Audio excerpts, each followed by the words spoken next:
Hello everyone, it's Layan from Forbes Middle East, and today we are at the third edition of Forbes Middle East Under 30 Summit, happening for the first time in Abu Dhabi. And I'm so glad to be joined by Amir El Masry. Thanks for being with us. Thank you for having me. Of course, we're so happy to have you with us. Can you tell us about your participation in the summit? How has it been going for so far? Yeah, so this year they've very generously invited me to be one of the speakers at the Forbes 30 Under 30 Social Impact.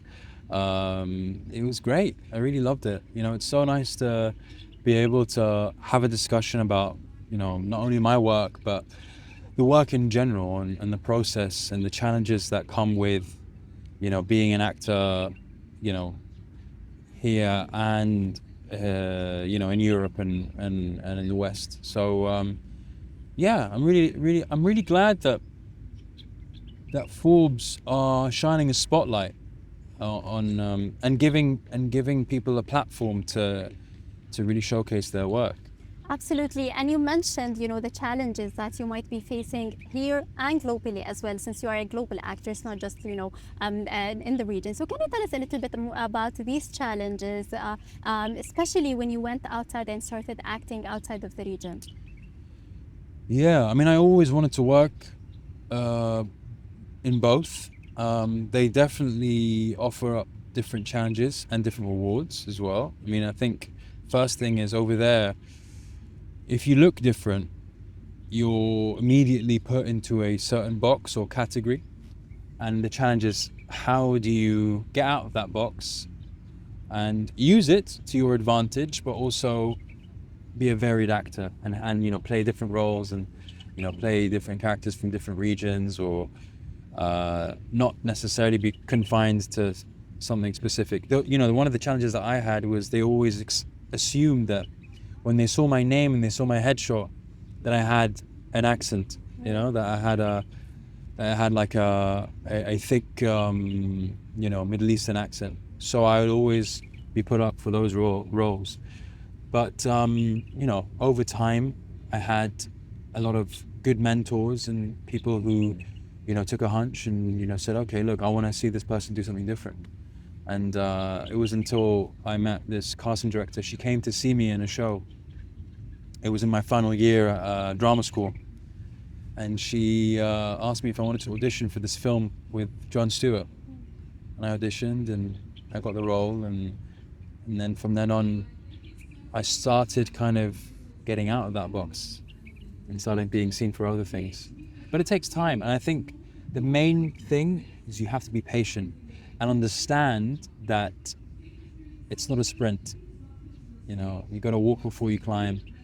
And you're going to be rejected way more times than you're going to be accepted into a role. So I think that it's a humbling job and you have to be thick-skinned for it. Absolutely.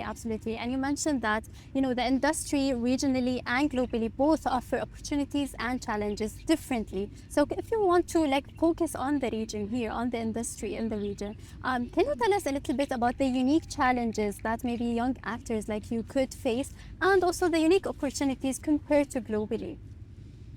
I think here, I think social media here is utilized a lot more than there.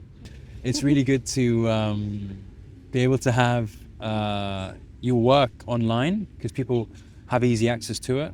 There are less kind of in-person meetings, as there are abroad, and you can gain social traction much quicker here than you can in the UK.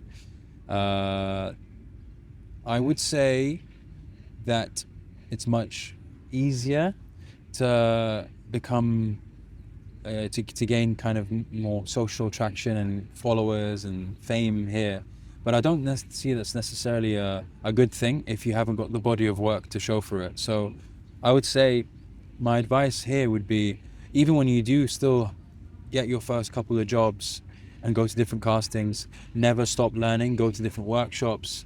I mean, there are hundreds and hundreds of really good acting coaches and workshop leaders that can offer up courses not only in Egypt but also here in other regions in the Middle East. So I think that's my main caveat.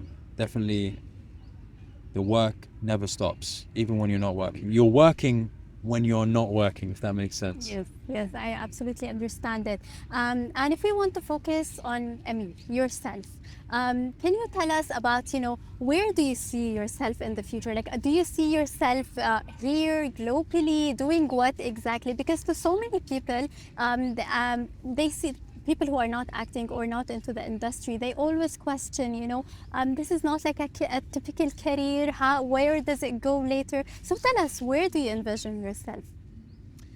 Where I am now, I'm very content. Alhamdulillah. I'm very, I've been in this industry for 16 years. I've had my fair share of challenges and trials and tribulations, and it still happens. But over time, I've built a thicker skin, and I don't let it get to me. And I always see it now as, and my main advice to anybody is, when you go into a room, go into any meeting, you don't go to get the job, you go to leave an impression. So if you go and you just say yes, the nodding dog thing of being like, okay,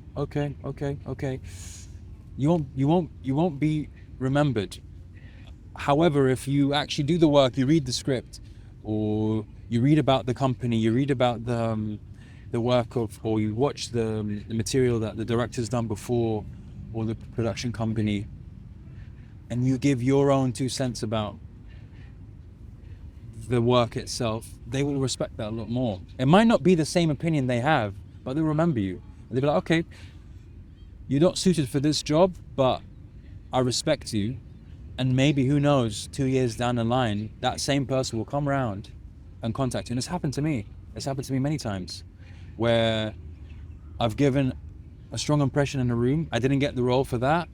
And then 3 years later, that same person comes back and offers me another exciting opportunity that was probably, in hindsight, better than the one that I really wanted, I don't know if that answers your question, but yeah, I'd say that might be something useful to know. Absolutely. And you mentioned the idea of leaving an impression. I know you're still very young.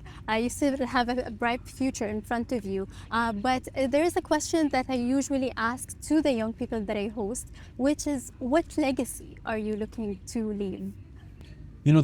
Why I said I'm content is because I still have goals, and I still have so many things I want to achieve. A lot of the stuff that I like doing are things that have a strong, impactful message that is related to current social issues. I did a film called Limbo about the Syrian refugee crisis, and our goal with that film was to humanize individuals who were living through strife. People who were very successful, and to remove that stigma that people would want to leave their countries because somewhere else is way better. Actually, no. Syria has a rich history and culture, something that is enviable, and it was from then on that I really admired what the director was doing. He really empowered the individuals that were in the film. Omar, the character that I played, he comes from a very successful musical background. He's an amazing oud player, and going to the UK wasn't enough for him. It was more about being back home with his family that have been separated.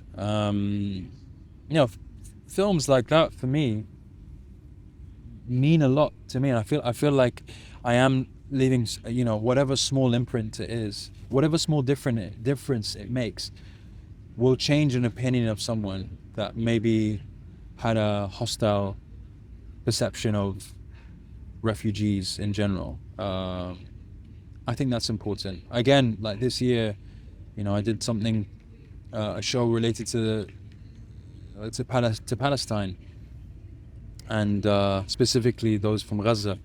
And for me, regardless of whatever the show went on to do,